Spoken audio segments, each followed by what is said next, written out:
1계명은 이렇게 되어 있습니다. 출애굽기 20장 3절을 보시면 우리 같이 한번 읽어볼게요. 같이 한번 읽어보겠습니다. 너는 나 외에는 다른 신들을 내게 두게 말지니라. 그 다음 2계명도 앞에 부분만 한번 읽어볼게요. 2계명 읽어보겠습니다. 너를 위하여 새긴 우상을 만들지 말고. 지난주에 잠깐 언급을 해드렸습니다만 1계명과 2계명이 언뜻 보면 별 차이가 없는 것처럼 보입니다. 그런데 사실은 좀 차이가 있다고 말씀드렸죠. 1계명이 이야기하려고 하는 것은 뭐냐면 부모님이 누구인가를 알아가는 과정이라고 생각하시면 됩니다. 그러니까 1계명은 이런 것이죠. 다음 슬라이드를 보시면은요. 1계명은 누구를 예배할 것인가. 그러니까 예배 대상에 대한 문제라고 하는 것입니다. 이 남자분, 이 여자분이 아닌 이 남자분, 이 여자분이 나의 아빠, 엄마구나라고 하는 것을 깨닫는 순간인 거죠. 그렇죠. 다른 모든 사람들이 제외되고 바로 이분들이 나의 부모님이라고 하는 것을 알게 되는 순간, 내가 예배하는 나의 창조주가 누군가라고 하는 것을 1번에서 말해준다라고 하는 것입니다. 그러면 2계명에서 말하는 것은 도대체 무엇인가? 그 우상을 만들지 말라고 했을 때 2계명에서 말하는 것은요, 그 참되신 하나님을 어떻게 예배할 것인가에 대한 문제라고 하는 것입니다. 그 참되신 하나님을 하나님이 좋아하시는 방법으로 섬겨드린다는 게, 예배한다는 게 도대체 뭘 말하는가 이야기를 하는 것이죠. 그래서 1계명에서도 우리가 지난주에 살펴봤습니다만 이제 우상 숭배에 대한 이야기가 나왔어요. 그런데 1계명에서 말하는 우상은 다른 신들, 그죠? 다른 신들의 형상으로서의 우상을 말하는 거고요. 지금 이제 오늘 우리가 좀 더 공부를 해볼 2계명에서 말하는 우상을 만들지 말라고 했을 때 그 우상은 여호와 하나님을 형상으로 만드는 우상이라고 일단 생각을 하시면 되겠습니다. 그 차이가 1계명과 2계명에 있는 것이고, 거기부터 우리가 이제 풀어가야 전통적으로 쭉 개혁주의 이제 그 신학에 있어서 1계명과 2계명을 구분하는 이유들을 좀 보시게 된다라고 하는 것이죠. 자, 그러면 우리가 이제 교재를 좀 한번 읽어보도록 하겠습니다. 자, 96번, 97번, 98번이 이제 하이델베르그 요리문답에서 2계명과 관련된 부분이 되는데요. 96번, 제가 한번 문제를 읽겠습니다. 제2계명에서 하나님이 원하시는 것은 무엇입니까? 여러분들 같이 한번 답을 읽어주십시오. 어떤 형태로든 하나님을 형상으로 표현하지 않는 것이고, 하나님이 그의 말씀에서 명하지 아니한 다른 방식으로 예배하지 않는 것입니다. 먼저 처음에 설명을 들으신 다음에 이 이야기를 보시니까 조금 이제 이해가 되시죠? 2계명에서 하나님이 원하시는 건 뭐냐면 어떤 형태로든 하나님의 형상을 만들지 않는 거예요. 하나님의 형상을 만들지 않는 것이고, 하나님이 그 말씀에서 명하지 않은 다른 방식으로 예배하지 않는 것이다. 곧 하나님이 원하시는 방법으로 하나님을 예배하는 것이다. 하나님을 기쁘시게 되는 것이다. 그러면 이렇게 생각을 하시면 되겠습니다. 자, 97번도 한번 보실게요. 그렇다면 어떤 형상도 만들면 안 됩니까? 답을 한번 읽어주십시오. 하나님은 어떤 형태로든 형상으로 표현될 수 없고 해서도 안 됩니다. 피조물은 형상으로 표현할 수 있으나 그것에 경배하기 위해 또는 하나님께 예배하는 데 사용하기 위해 형상을 만들거나 소유하는 일은 금하셨습니다. 왜 하나님을 형상으로 만들면 안 될까요?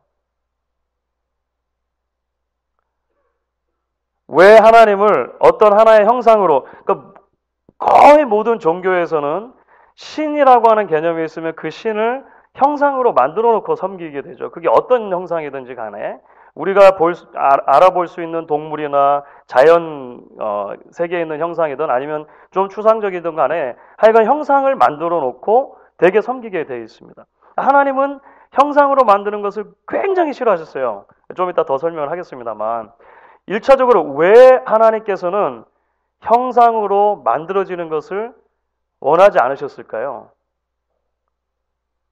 예, 가장 기본적인 이유는 하나님이 영이시기 때문에 그렇습니다. 하나님이 스피릿이라고 하는 것이, 그 말은 하나님께서는 사실 물질의 세계를 이미 넘어서신 분이라고 하는 것이죠. 그러니까 하나님이 영이시라고 하는 말은 하나님 약간 우리는 영하면 동양의 개념에서는 귀신이 자꾸 떠올라요. 그렇죠. 예전에는 또 그 성령도 홀리 고스트라고 번역을 했어요. 그죠? 거룩한 귀신.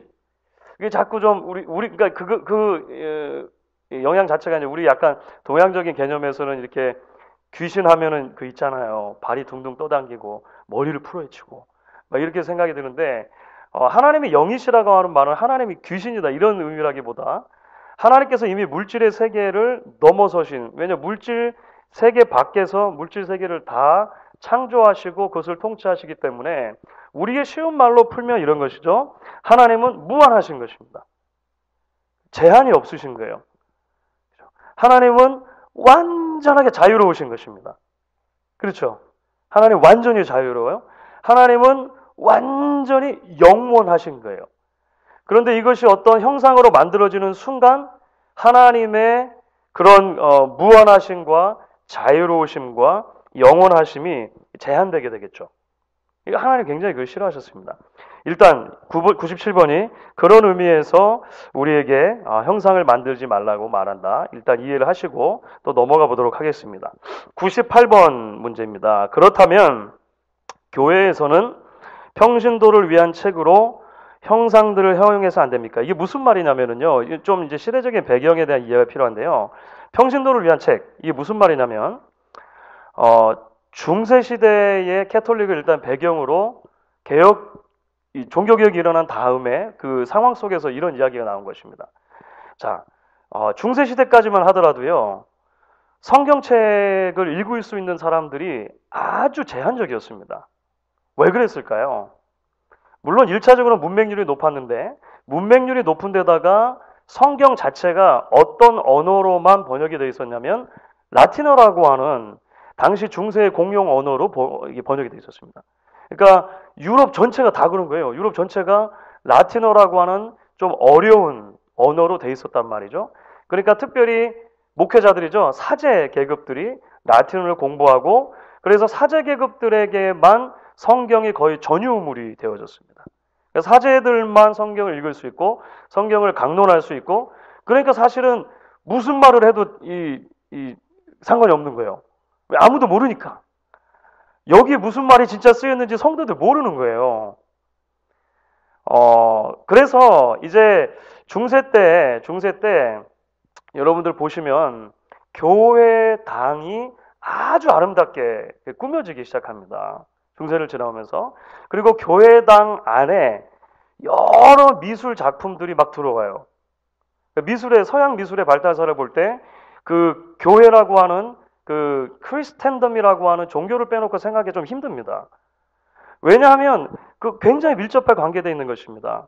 그러니까 애초에는 말씀을 누구나 다 읽지 못하기 때문에 말씀을 이제 사람들이 이해하기 쉽도록 돕기 위해서 이렇게 펼쳐놓는 의미가 좀 많이 있었습니다. 그러니까 그것이 그림도 있고 회화도 있고 조각도 있고 그렇죠. 또 스테인드 글라스, 우리도 스테인드 글라스가 있습니다만 스테인드 글라스 또는 성상 많은 것들이 이제 그렇게 생겨나기 시작한 거예요. 그것이 평신도를 위한 책이다 이렇게 불렸다는 것이죠. 평신도를 위한 책이다. 이 책은 이거는 목회자들을 위한 책이고 이건 성직자들을 위한 책이고 평신도들을 위한 책은 여러 가지 형상들을 만들어 가지고 그 형상들을 통해서 도움을 주겠다라고 이렇게 중세 때 이제 있었다는 것이죠. 그런데 이것이 이제 잘못됐다라고 하는 것을 종교개혁자들이 깨달았습니다. 그래서 제가 여러 차례 말씀드렸던 것 같은데요. 종교개혁의 이제 선발주자 중에 한 명이었던 마틴 루터가 이제 회심을 하고 종교개혁 소위 이제 95개조 방만문을 이제 비텐버르 성당에 붙인 다음에 이제 이 개혁의 길을 간 다음에 제일 먼저 한 일 가운데 하나가 뭐라고요? 예, 성경을 번역하는 것이었습니다. 물론 성경을 번역하는 것보다 더 먼저 한 일은 결혼한 거였어요. 제가 여러 번 말씀드렸죠. 결혼을 먼저 했습니다. 카톨릭 수사였던 루터가 그 수녀님 가운데 한 분하고 결혼을 해요. 결혼합니다. 그게 성경적이라고 확신을 했습니다. 그리고 나서 자국어, 자신의 언어인 독일어로 성경을 번역했죠. 루터가. 지금도 독일어 성경의 기초는 그 마틴 루터가 번역한 성경입니다. 지금 약간 그 마틴 루터 번역한 성경을 지금 현대 독일어로 살짝 좀 수정해가지고 쓰는 정도이지 굉장히 중요한 일을 하게 된 거죠. 그러니까 말씀을 돌려준 것입니다. 자, 그런 큰 틀 안에서 한번 보십시오. 자, 98번에 답을 여러분 같이 한번 읽어주십시오. 그렇습니다. 우리는 하나님보다 더 지혜로운 채에서는 안 됩니다. 하나님께서는 그의 백성들이 말 못하는 우상을 통해서가 아니라 그의 말씀에 대한 살아있는 강서를 통해 가르침 받기를. 그렇습니다. 이것이 이제 종교개혁 이후에 그 개혁교회의 아주 중요한 정통들이 되어져 왔습니다. 이것이 어떤 형태의 개신교든지 간에 그래서 말씀의 중요성에 대해서 계속 이야기를 하게 된 것이죠. 자, 그러면 우리가 지금 96번, 97번, 98번 하이델베르그 요리문답의 문답을 같이 읽었는데요. 좀 정리하면서 이제 좀 설명을 해보도록 하겠습니다. 두 번째 계명이 던지는 그런 질문에 대한 답이 무엇인가라고 했을 때, 그러니까 그 참된 하나님, 우리가 이제 1계명에서 하나님은 한 분이시다라고 하는 것, 하나님은 여호와 하나님 한 분만이 참 신이다. 다른 신들은 신이 아니다라고 하는 것에 대해서 계속 이야기를 했지 않습니까? 두 번째, 그러면 그 참 하나님을 어떻게 예배할 것인가라고 하는 문제를 제시했을 때 답을 이렇게 얘기할 수 있겠죠? 슬라이드를 보시면 같이 한번 읽어보도록 하겠습니다. 하나님은 영이시기 때문에 우리는 그 하나님을 오직 신령과 진정으로만 예배해야 합니다. 그러니까 우리 이전에 개역 성경에서는 신령과 진정으로 라고 돼 있었고, 지금 이제 개역 개정판에서는 영과 진리로 이렇게 이야기를 하죠. 하나님이 영이시기 때문에 우리는 그 하나님을 영과 진리로 또는 영 안에서 진리 안에서 예배해야 됩니다. 이렇게 일단 요약을 먼저 해보도록 하겠습니다. 자, 그러면 조금 전에도 좀 얘기를 했습니다만 하나님과 형상이라고 하는 문제에 대해서 좀 이야기를 해볼게요. 하나님과 형상, 이미지라고 하는 것에 대해서 영이신 하나님은 모양이 없으시고 그렇기 때문에 어떤 모양을 만들고 그것을 매개로 해서 하나님을 예배하는 것 또는 이것이 하나님이다라고 어떤 모양을 만들어 놓은 것에 대해서 성경 곳곳에서 하나님이 대단히 싫어하셨다는 것이 여러 차례 증거가 됩니다. 그렇죠? 그러니까 1계명에서 말하는 것처럼 다른 신, 아예 바알을 섬기고 아세라를 섬기고 뭐 그모스를 섬기고 이런 다른 민족의 신들을 섬기는 것 말고 여호와 하나님을 어떤 형상으로 만들고 자, 이것이 여러분들 여호와 하나님입니다 라고 말했을 때 하나님이 그래서 대단히 싫어하셨다는 거예요. 구약에 보면 두 종류의 예가 등장하는데요. 두 종류 정도를 우리가 이렇게 뽑아서 볼 수 있는데 하나는 아주 대표적인 그 아론의 금송아지 사건입니다. 그렇죠? 그 출애굽하자마자 그리고 그 시내산에서 율법을 받고 십계명을 받고 나서 그 다음에 있었던 일인데요. 모세가 이제 산 위에 올라가 막 이러는 동안에 이런 일이 있었다 이렇게 성경 이야기하잖아요. 아론이 금송아지를 만든 것입니다. 자, 그런데 성경을 보시면 아론이 금송아지를 이제 그 백성들이 하도 원하니까 만들어 주고 나서 뭐라고 백성들에게 얘기했냐면 이렇게 얘기했죠. 한번 같이 읽어볼게요. 출애굽기 32장 4절입니다. 아론이 그들의 손에서 금고리를 받아 부어서 조각칼로 새겨 송아지 형상을 만드니 그들이 말하되 이스라엘아 이는 너희를 애굽 땅에서 인도해낸 너희의 신이로다. 그러니까 지금 이 송아지는 누구를 만든 거죠? 예, 그 여호와 하나님을 송아지로 만든 거예요. 그렇죠. 지금 이게 다른 우상을 만든 게 아니고 여호와 하나님을 송아지로 만들어 놓고 지금 송아지라고 이름하는 여호와 또는 거꾸로 하면 여호와라고 이름하는 우상, 송아지 우상을 만들었다 이것입니다. 그렇죠. 하나님이 이것을 대단히 싫어하셨습니다. 하나님이 싫어하시니까 하나님의 사람이었던 모세도 싫어했겠죠. 그렇죠. 모세가 이제 산에서 내려와 가지고 이것을 보고 얼마나 이 모습에 실망을 했던지 충격을 받았던지 모세가 어떻게 했죠? 세상에 하나님께서 힘들게 물론 하나님께서 하나님께서 애써서 돌판 2개를 10계명을 깎아 주셨는데 그걸 던져서 깨버렸잖아요. 나중에 물론 하나님이 다시 만들어 주십니다. 다시 만들어 주시는데요. 그 정도로 분노했습니다. 하나님도 분노하셨는데 그 일을 통해서 이스라엘 민족 가운데 수만 명이 죽게 되죠. 수만 명이 죽습니다. 나중에는 이 금 송아지를 다 갈아가지고 그 금송아지 갈아 만든 물을 막 사람들에게 먹이고 막 그런 장면이 나오잖아요. 이것이 어떻게 신이 될 수 있는가? 너희들이 먹을 수 있는 것인데. 그렇죠. 아무것도 아닌데 어떻게 신이라고 하느냐? 이렇게 이제 자꾸 묻는 것입니다. 이스라엘 역사 속에서 나중에 뒤로 거슬러 가면은요. 이제 사울, 다윗, 솔로몬 이렇게 통일 왕국이 있고 그다음에 솔로몬 말기에 이제 실정을 하지 않습니까? 그래가지고 레임덕 형상이 아주 심해지죠. 그리고 나서 이제 어떤 일이 일어나냐면 나라가 갈라지지 않습니까? 나라가 갈라졌는데요. 남쪽에 유다, 북쪽에 이스라엘이라고 하는 나라로 갈라질 때 남쪽에는 르호보암이라고 하는 왕이 있었고요. 북쪽에는 여로보암이라고 하는 왜 이름이 왜 비슷한 거 이렇게 그렇죠? 헷갈리게. 하여간 그 북쪽에 여로보암이라고 하는 그 지도자가 이제 왕으로 옹립이 됐단 말이죠. 옹립이 됐는데 문제가 하나 생겼습니다. 자기가 북쪽을 다 이제 정복하고, 그러니까 그 북쪽을 이제 이 다스리는 왕으로 등극하고 났는데 보니까 하나의 문제는 뭐냐면 이스라엘 민족들은 여호와를 섬기는 거예요. 여호와 신을 섬기는 굉장히 중요한 종교가 됐단 말이죠. 그런데 그 와중에 성전은 어디 있습니까? 성전은 예루살렘이라고 하는 곳에 있는 거예요. 예루살렘은 남쪽에 있어요. 그러니까 북쪽에 있는 사람들이 예배를 드리러 가려면은 그 국경을 건너가지고 예루살렘으로 가야 되는 것입니다. 예를 들어서 이북에 있는 분들이 신앙의 문제로 지금 예배를 드린다고 하면 38선을 넘어가지고 서울에 있는 예배당에 와야 되는 거예요. 말하자면. 그러면 되겠습니까? 안 되겠습니까? 안 되겠죠. 그러니까 그 통치자 입장에서는 안 된단 말이죠. 그래가지고 머리를 짜낸 것이 무엇이었냐면 북쪽에도 그냥 예배 처소를 만들면 되지 이렇게 생각한 것입니다. 이왕 만드는 거 북쪽이 또 더 이 지파들이 많잖아요. 10지파가 되니까 이왕 만드는 거 하나만 만들지 말고 2개 만들지 뭐. 그래서 위에도 하나 만들고 밑에도 하나 만들고 자 가까운 데 가서 예배하세요. 남쪽으로 하지 말고 이렇게 했단 말이죠. 자 그렇게 할 때 여로보암이 어떻게 했는지 한번 또 읽어볼게요.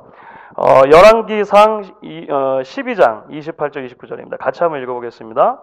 이에 계획하고 2 금송아지를 만들고 무리에게 말하기를 너희가 다시는 예루살렘에 올라갈 것이 없도다. 이스라엘아 이는 너희를 애굽 땅에서 인도하여 올린 너희의 신들이라 하고 하나는 베델에 두고 하나는 단에 둔지라.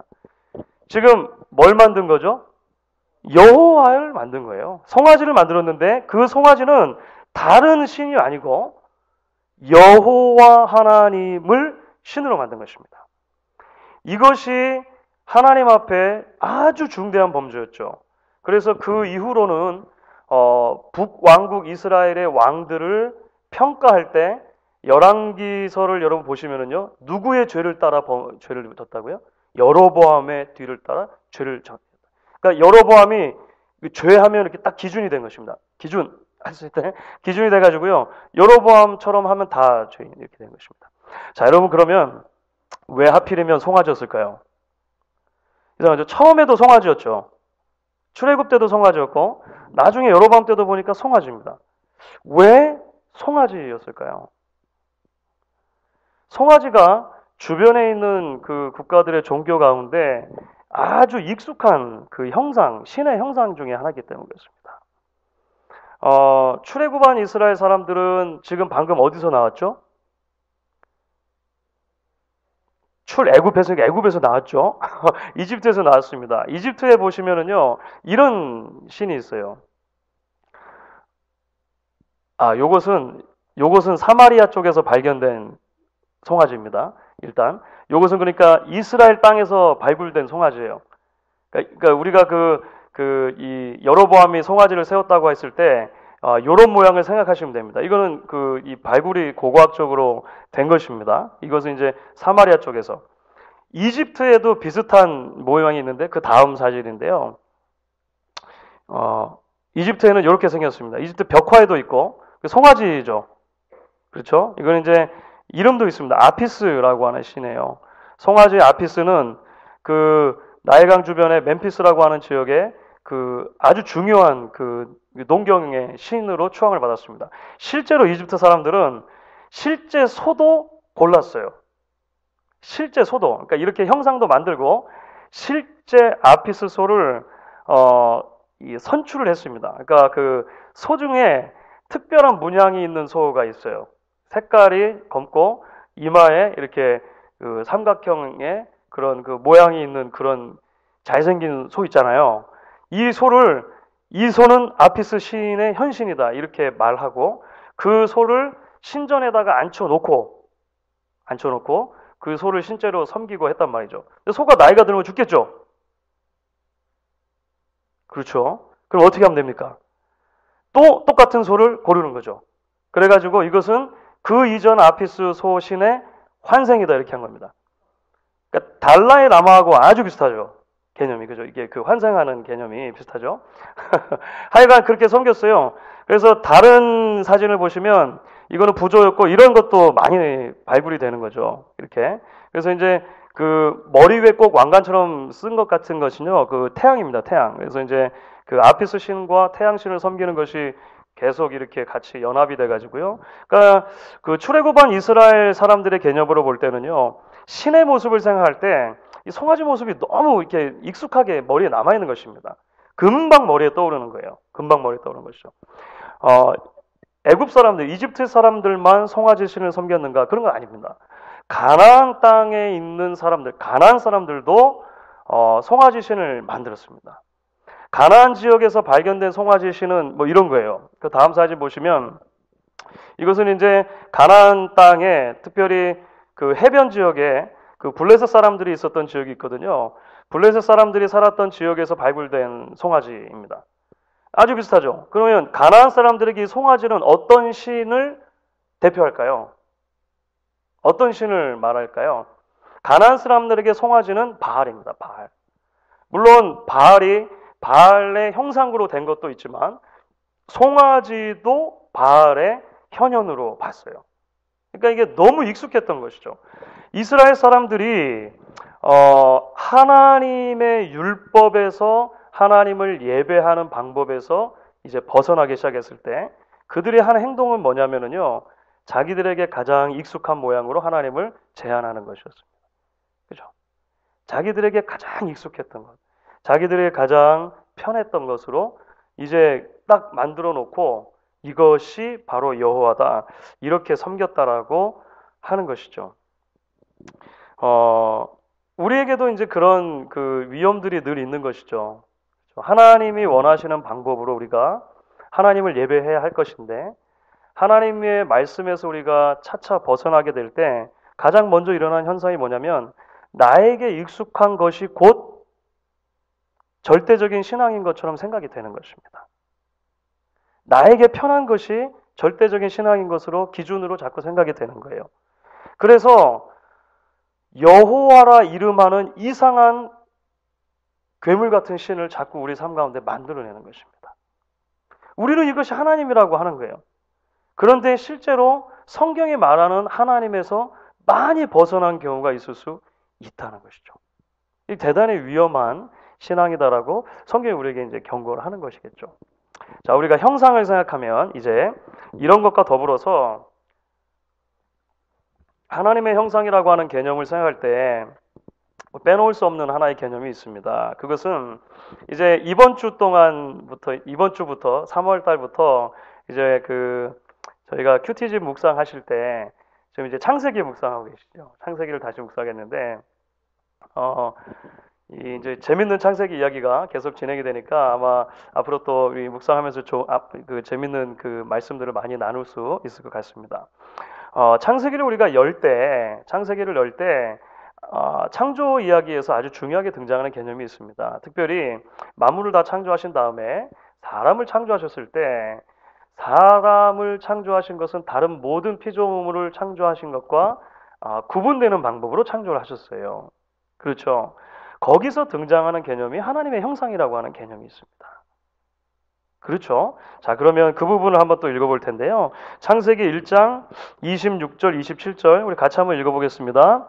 하나님이 이르시되 우리의 형상을 따라 우리의 모양대로 우리가 사람을 만들고 그들로 바다의 물고기와 하늘의 새와 가축과 온 땅과 땅에 기는 모든 것을 다스리게 하자 하시고 하나님이 자기 형상 곧 하나님의 형상대로 사람을 창조하시되 남자와 여자를 창조하시고 하나님이 가장 싫어하신 일이 하나님이 어떤 형상으로 만들어지는 것을 가장 싫어하셨어요. 그렇죠? 이게 이제 이계명에서 말하는 것입니다. 그런데 하나님이 창조 때 유일하게 자신의 모습이 어떤 형상으로 표현되는 것을 허락하셨습니다. 그것이 무엇이냐면 사람이에요. 사람. 우리입니다. 우리. 인간입니다. 같은 단어이죠. 형상이라고 말하는 그 우상이라고 말할 때 그 단어와 사람이 하나님의 형상으로 창조됐다라고 했을 때 그 형상이라는 단어가 사실 히브리어도 같은 단어입니다. 같은 단어예요. 하나님은 전지전능하시고 그 어느 것에도 매이지 않는 자유로운 영이시지만 하나님은 사람이라고 하는 매개체를 통해서 나타나기를 원하셨고 사람을 통해서 다른 모든 피조 세계를 통치하기 원하셨던 거예요. 그래서 그것이 하나님께서 형상으로 우리를 만드신 이유시잖아요. 그러니까 하나님께서 우리에게 하나님의 형상으로 창조하셨다는 것은 우리도 하나님과 마찬가지로 그런 온전한 자유와 온전한 기쁨과 온전한 생명 가운데 오로지 내가 아무런 매개체 없이 하나님과 직접 대면하여 볼 수 있는 교제하는 존재를 우리를 만드셨다는 것입니다. 그렇죠. 이게 대단히 놀라운 것이죠. 대단히 놀라운 것이죠. 그런데 문제는 뭐냐면 사람이 실패한 것이죠. 사람이 그 영광스러운 하나님의 형상으로 살아가는 것에 실패한 것입니다. 죄를 지었어요. 타락하게 된 것입니다. 그리고 나서 끊임없이 하나님으로부터 멀어지고 하나님 대신에 또는 하나님과 더불어서 다른 신들을 자꾸 섬기기 시작했다는 것이죠. 인류의 죄악 이후의 역사가 여러분 성경에 보시는 역사가 됩니다. 하나님의 그 방법은 뭐였냐면 하나님의 방법은 그 인류를 그냥 내버려 두시거나 심판으로 나가도록 그냥 버려두시는 것이 아니라 애초에 하나님의 형상으로 창조하신 그 인류, 비록 하나님의 형상이 많이 왜곡되어졌지만 그 하나님의 형상으로 창조됐던 사람들을 다시 불러주시기를 원하셨어요. 구원하기를 원하셨던 것입니다. 어떤 방법으로 구원하십니까? 우리가 잘 아는 것처럼 예수를 통해서 구원하시죠. 그 예수를 신약 성경에서 간혹 아주 재미있는 표현으로 부를 때가 있습니다. 그 재미있는 표현이 뭐냐면 예수가 온전한 하나님의 형상이라고 부르는 거예요. 그러니까 우리가 하나님의 형상으로서 실패했던 것을 예수가 온전한 하나님의 형상이 되어서 회복시켜 주신다라고 하는 의미로 이제 이야기될 때가 많이 있는데 고린도후서 4장 4절 여러분도 한번 같이 읽어보세요. 고린도후서 4장 4절입니다. 같이 읽습니다. 그 중에 이 세상의 신이 믿지 아니하는 자들의 마음을 혼미하게 하여 그리스도의 영광의 복음의 광채가 비치지 못하게 함이니 그리스도는 하나님의 형상이니라. 그리스도가 하나님의 형상이라고 하는 개념이 여기서 등장하고요. 또 골로새서 1장 13절부터 14절에도 비슷한 개념이 등장하는데 같이 한번 읽어보겠습니다. 그가 우리를 흑암의 권세에서 건져내사 그의 사랑의 아들의 나라로 옮기셨으니 그 아들 안에서 우리가 속량 곧 죄 사함을 얻었도다. 그는 보이지 아니하는 하나님의 형상이시요 모든 피조물보다 먼저 나신 이시니 이렇게 되어 있습니다. 그렇죠. 자, 하나님의 형상으로 정리를 하면요. 다른 아무런 매개체 없이 우리가 하나님의 형상으로서 하나님과 너무나 친밀한 교제를 나눌 수 있도록 우리가 창조됐다는 것입니다. 그런데 실패했습니다. 실패한 우리들에게는 그래서 이제 온전한 매개자가 필요했던 거죠. 온전한 중보자가 필요했던 것입니다. 다른 신들이 필요한 것이 아니라 온전한 중보자, 즉 온전한 하나님의 형상이신 예수가 오셔야 됐다라고 하는 것이죠. 오셨다는 것입니다. 이제 우리가 필요한 것은 뭐냐면요. 이 온전한 예수의 형상을 우리가 이제 닮아감으로 다시 하나님께서 본래 우리에게 주셨던 그 하나님의 형상으로 회복되어지는 것이죠. 좀 어려우십니까? 이 성경이 말하는 거예요. 다시 이 갈라디아서 4장 19절을 보면요. 그래서 바울이 이런 얘기를 해요. 재미있는 말인데 갈라디아서 4장 19절 같이 한번 읽어보겠습니다. 나의 자녀들아 너희 속에 그리스도의 형상을 이루기까지 다시 너희를 위하여 해산하는 수고를 하노니. 우리 안에 그리스도의 형상이 이루어져야 된다는 말을 합니다. 그렇죠.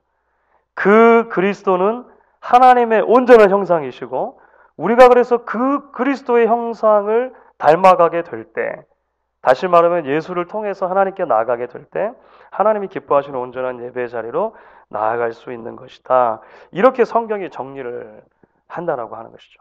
그렇죠. 그래서 우리가 오늘 이제 형상이라고 하는 그 주제들을 가지고 놓고 볼 때 이런 굵직굵직한 이제 그 주제들을 다룰 수가 있겠고요. 그런 면에서 이제 우리가 처음에 이야기를 했던 영과 진리로 예배하는 하나님께서 우리에게 기대하시는 예배, 그죠? 영과 진리로 예배하는 것이 도대체 무엇인가에 대해서 이제 비로소 같이 생각을 해볼 수 있게 되는 것입니다. 요한복음 4장 24절 우리가 잘 아는 말씀이죠. 우리 같이 한번 요한복음 4장 24절 읽어보도록 하겠습니다. 하나님은 영이시니 예배하는 자가 영과 진리로 예배할지니라. 이전에는 이제 신령과 진리로 이렇게 또는 뭐 신령과 진정으로 이렇게 이제 번역이 됐었습니다.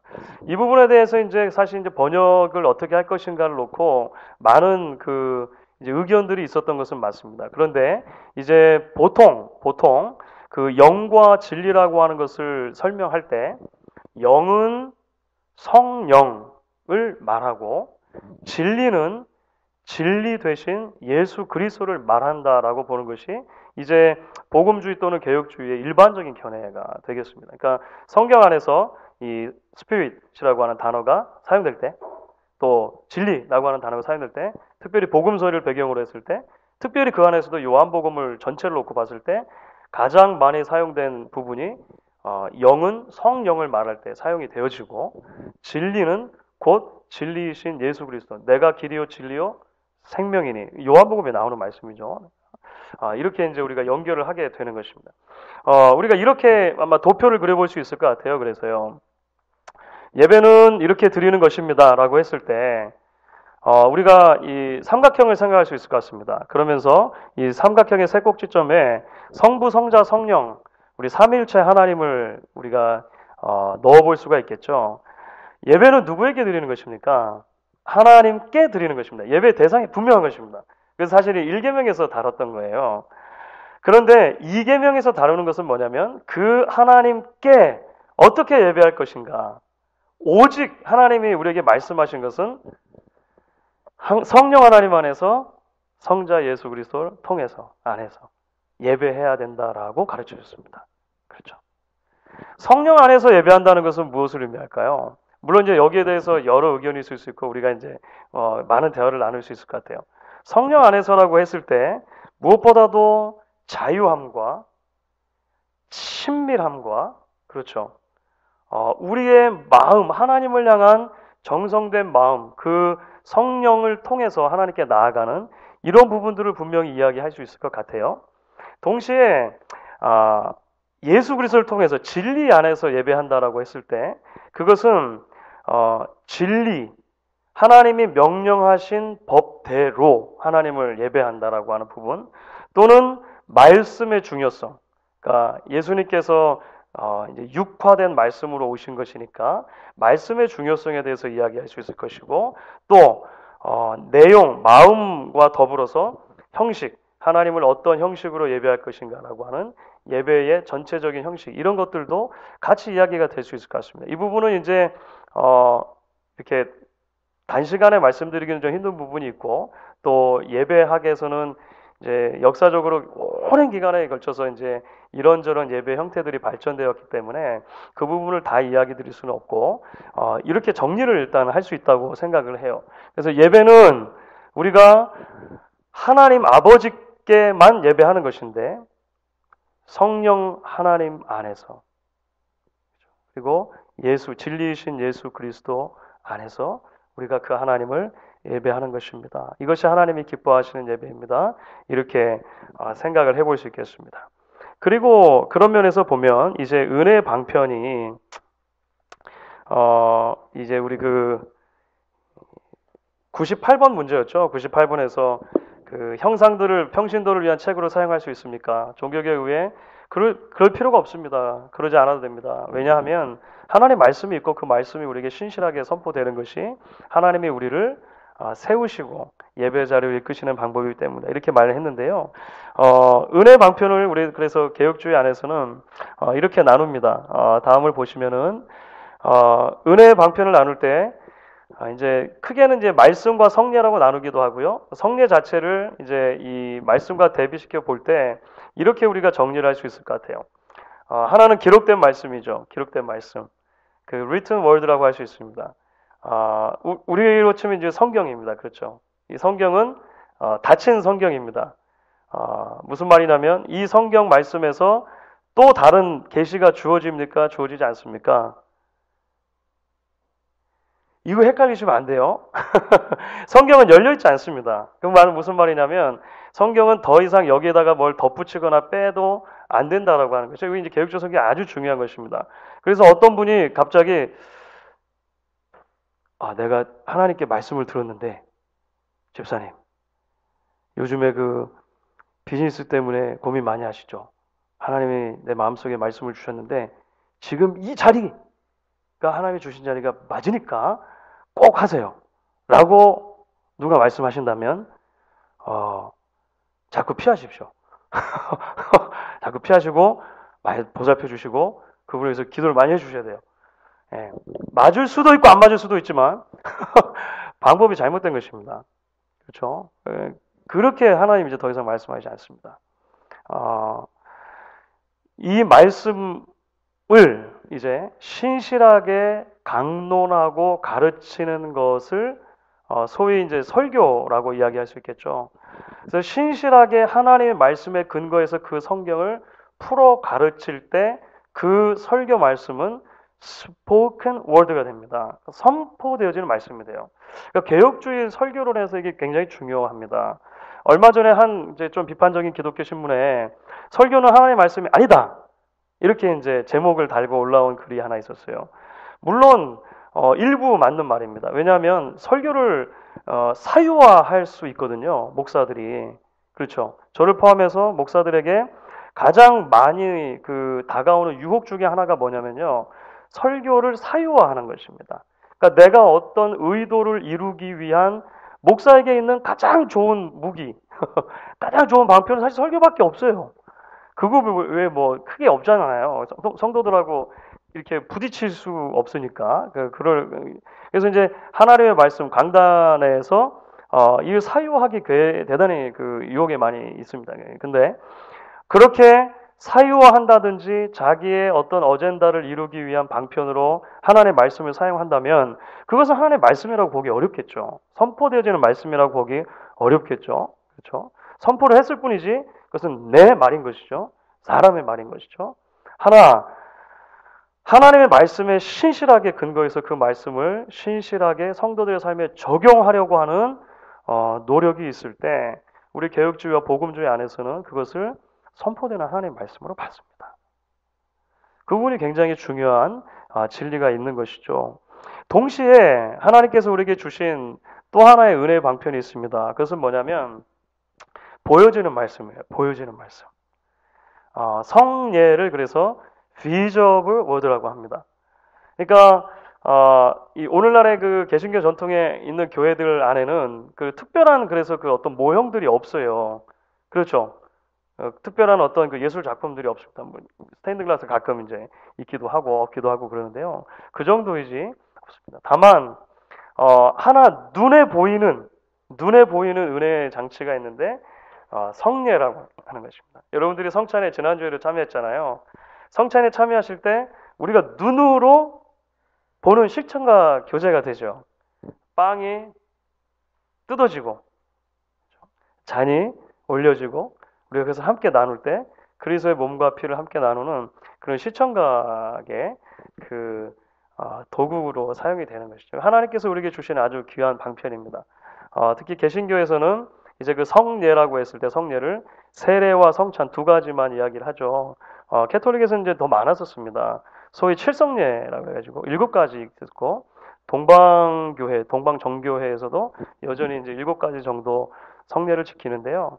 지금 이제 개신교에서는 성경에서만 말하고 있는, 그러니까 예수님께서 이것을 꼭 기억하고 지키고 앞으로도 계속 행하라고 하신 두 가지 세례와 성찬을 예수님이 제정하신 성례로 받아들이고 그것을 지키는 것입니다. 우리가 눈으로 볼 수 있는 말씀이 되는 것이죠. 지금도 우리가 하나님을 예배한다고 했을 때 바로 이 방편들을 통해서 계속해서 하나님께 가까이 갈 수 있고 하나님이 기뻐하시는 예배로 나아갈 수 있다 이렇게 생각을 합니다. 오늘 좀 이제 정리를 좀 해보면 좋겠는데요. 제가 오늘 앞부분에 좀 설명이 좀 길어진 것 같습니다. 그래서 같이 좀 이 대화도 하고 좀 그 디스커스를 하려고 했는데 거기까지는 시간이 좀 안 될 것 같아요. 다만 여러분들 마음속에 몇 가지를 가지고 늘 그렇지만 이제 십계명 같이 공부할 때 보시면은 답을 이렇게 다 드리기보다는 사실은 계속 이제 질문들이 또 쌓여가는 그런 이제 경험들도 있으실 것입니다. 그러면 도대체 교회 안에 형상이 하나도 없어야 되는가? 라고 우리가 고민할 수 있겠죠. 여기 가려져 있네요. 저 뒤에 십자가는 그러면 형상인가 아닌가? 이거부터 해가지고요. 그렇죠. 여러 가지가 있겠죠. 개신교에서도 의견이 갈립니다. 이게 갈려요. 어떤 예배당에 가시면은 교회 예배당 안에 일절 십자가도 없는 그런 예배당 본 적 있으시죠? 없으세요? 제가 한국에서 자란 교회는 없었습니다. 없었어요. 그런데 이제 그 있는 교회들도 있습니다. 뉴저지에 있는 제가 아는 한 교회는 원래 십자가 있었는데 담임 목사님께서 부임하셔가지고 어떻게 교회 안에 십자가 있을 수 있습니까? 여기 십자가를 떼셨어요. 오신 지 얼마 안 돼가지고. 어떤 일이 일어났겠습니까? 십자가만 떼어진 게 아니라 목사님도 교회를 떠나시는 이런 사태도 벌어지고 교회 안에 이제 뭐 그런 거 우리가 생각해 볼 수 있겠죠. 어디까지가 그러면 형상이라고 했습니다. 여러분들 십자가 목걸이 달고 다니실 수 있는가? 뭐 이런 거 있잖아요. 작은 것들 우리가 이제 이런 것은 뭐 제가 답을 드리기보다는 우리가 함께 고민할 수 있는 그런 자리들이 앞으로도 있으면 좋겠어요. 동시에 여러분들 오늘 같이 이계명에 대해서 나누면서 마음속에 이 부분을 생각하시고 또 기도의 제목으로 삼으시면 좋겠습니다. 영과 진리로 하나님을 예배하기 위해서 내가 더욱 힘써야 될 부분이 도대체 무엇일까? 내가 정말 하나님이 원하시는 방법으로 예배하고 있는가? 성경 안에 보면 하나님께서 말씀하시지 않은 방법으로 예배하다가 뭐 다른 불을 드렸다든지 뭐 그런 거 있잖아요. 그 아론의 아들들 가운데 하여간 하나님께서 대단히 싫어하셨던 부분들이 있는데 우리가 하나님께 드린 예배를 생각할 때 우리에게 적용될 부분들은 어떤 부분들일까? 같이 계속해서 고민하실 수 있는 그런 시간들이 되면 좋겠습니다.